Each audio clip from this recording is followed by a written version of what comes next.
우리의 마음속에 어려움이 있을 때 하나님의 말씀으로 찾아와 주시는 그 하나님, 우리 주님, 우리 예수님을 묵상하며 이 찬양을 주님 앞에 드립시다.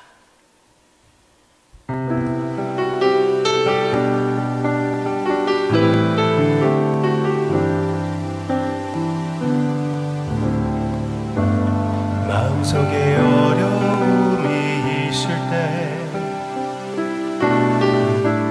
마음속에 어려움이 있을 때, 마음속에 어려움이 있을 때 주님 내게 먼저 내 마음을 만지고 주님 앞에 나올 수 없을 때, 주님 앞에 나올 수 없을 때, 주님 앞에 나올 수 없을 때 주님 날 먼저 아르시네. 그럼에도 불구하고 날 사랑하시는 내 하나님의 사랑은 나의 모든 걸 덮고, 그럼에도 불구하고 날 안아주시는 내 하나님을 부를 때 아버지라 부르죠. 그럼에도 불구하고 날 사랑하시는 내 하나님의 사랑은 나의 모든 걸 덮고, 그럼에도 불구하고 날 안아주시는 내 하나님을 부를 때 아버지라 부르죠. 내 하나님을 부를 때 아버지라 부르죠. 아멘. 아버지께서 우리를 혼자 놔두지 않으시고 성령님을 보내주시고 성령님을 통하여 주님의 말씀을 주시고 주님의 말씀을 통하여 주님의 임재를 알게 해주심을 이 시간 기억하며 그 임재를 기대합니다. 감사드리며 예수님의 이름으로 기도합니다. 아멘. 이번 주일 함께 묵상할 하나님의 말씀은, 그 말씀의 주제는 우리의 삶에 역사하는 하나님의 말씀입니다. 우리의 삶에 역사하시는 하나님의 말씀. 제가 지금 여러분들이 생각할 수가 있어요. 제가 지금 말 실수했다고 여러분이 생각하시는 분들이 계실 거예요. 그런데 말 실수가 아니었습니다. 우리 삶에 역사하시는 하나님의 말씀. 그 말씀 대해서 이번 주일날 얘기할 건데요. 오늘은 그거는 골로새서를 통하여 우리가 묵상하겠지만, 오늘은 성경 말씀에 가장 하나님의 말씀 자체를 집중하는 성경 그 내용을 생각해 보고자 합니다. 그게 어딜까요? 맞습니다. 시편 119편입니다. 시편 119편. 제일 성경에서 긴 장입니다. 176절이 있습니다. 176절. 시편 119편은 ABC를 사용하며 A에 따라서 하나님의 말씀 대하여 여러 가지 계속 얘기하고, B에 따라서 B로 시작하는 그 모든 그 문장을 얘기하면서 성경 말씀을 얘기합니다. 그러니까 성경 말씀의 ABC가 시편 119편이에요. 너무나 멋있어요. 아주 기가 막힌 그런 시입니다. 이건 말로 아름답게 하나님의 말씀을 우리의 마음에 그려주고 있는 것이죠. 그런데 그 내용을 보면은 우리가 참 신기한 것을 발견하게 됩니다. 이 시를 쓴 자의 마음은 하나님의 말씀을 사모합니다. 한국말 중에 제가 아주 좋아하는 말이 사모함입니다. 사모함.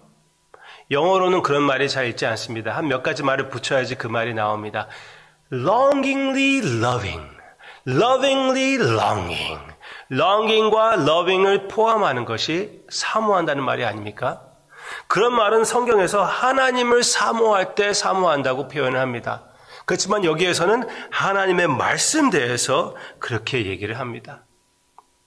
오늘 119편 47절과 48절 보시기를 바랍니다.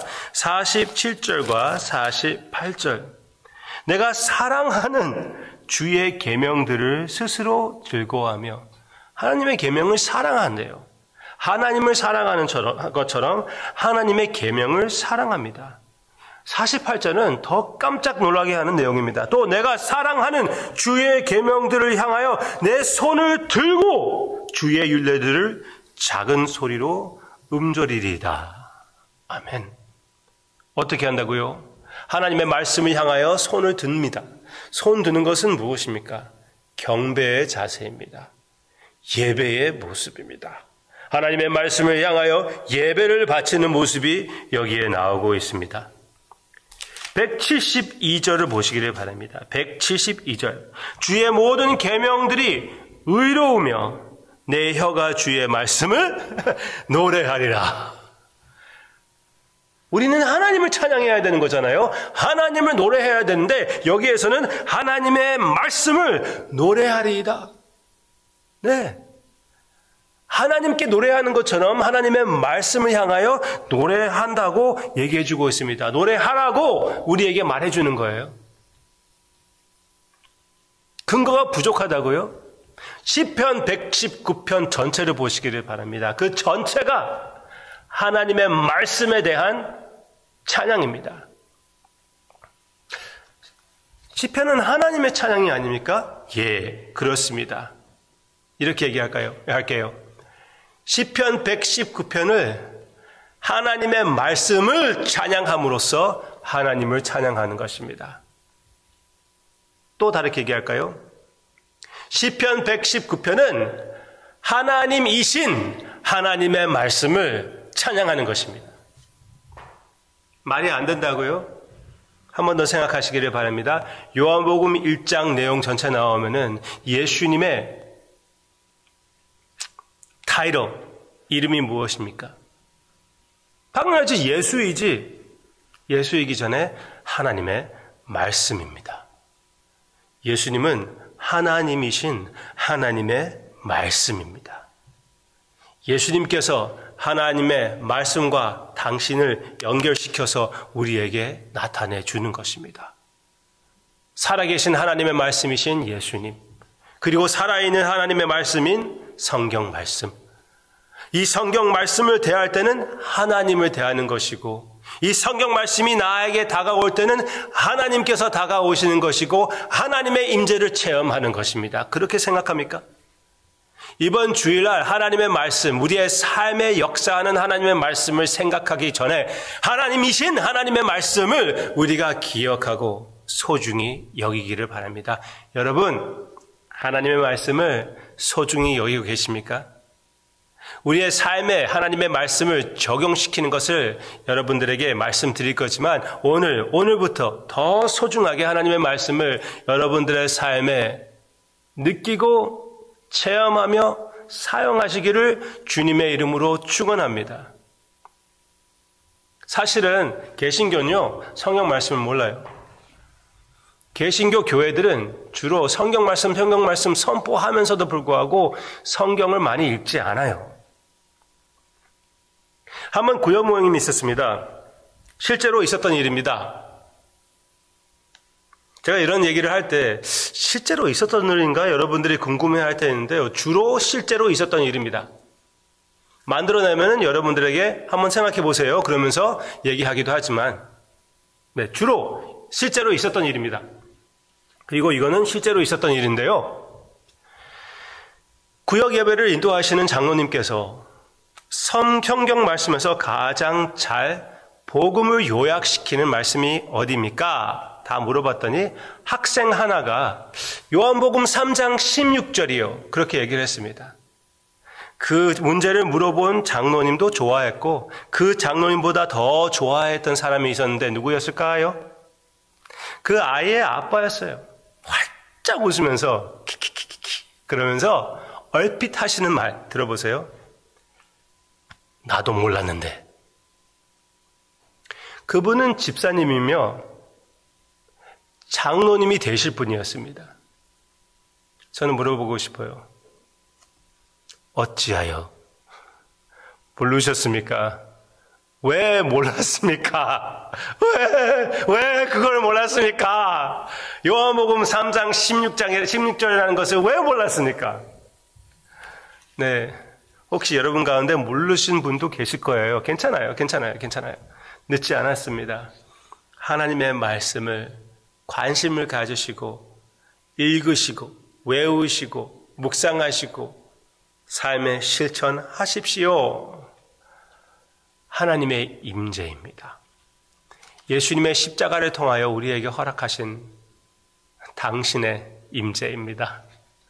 우리 주님의 말씀을 소중히 여기며 말씀을 하나님의 임재로 인정하며 예수님을 더 깊이 사랑합시다. 찬양합시다.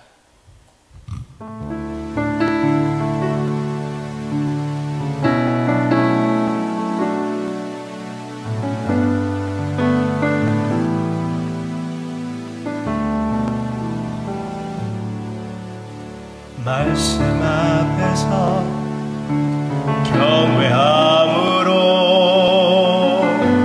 주께 홀로 섭니다. 생명의 말씀 읽고 순종해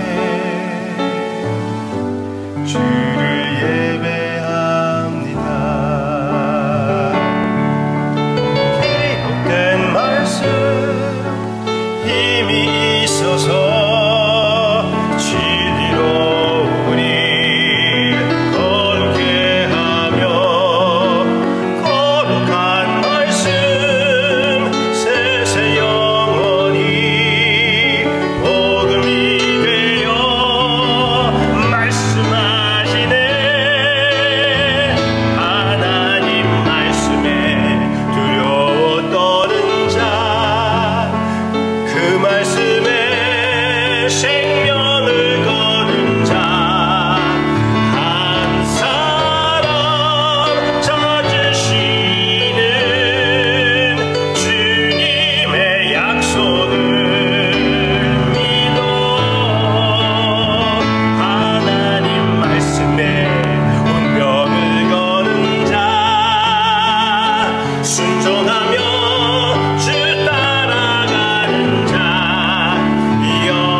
주님의 말씀 위에 서서 교회가 일어나게 해 주시옵소서.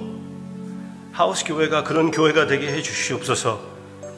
주님의 말씀에 교회가 되게 해 주시옵소서. 사랑의 말씀, 능력의 말씀, 기쁨의 말씀, 회개시키는 말씀, 회복시키는 말씀,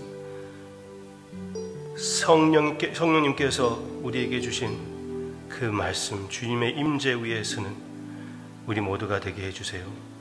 예수님의 이름으로 기도합니다. 아멘.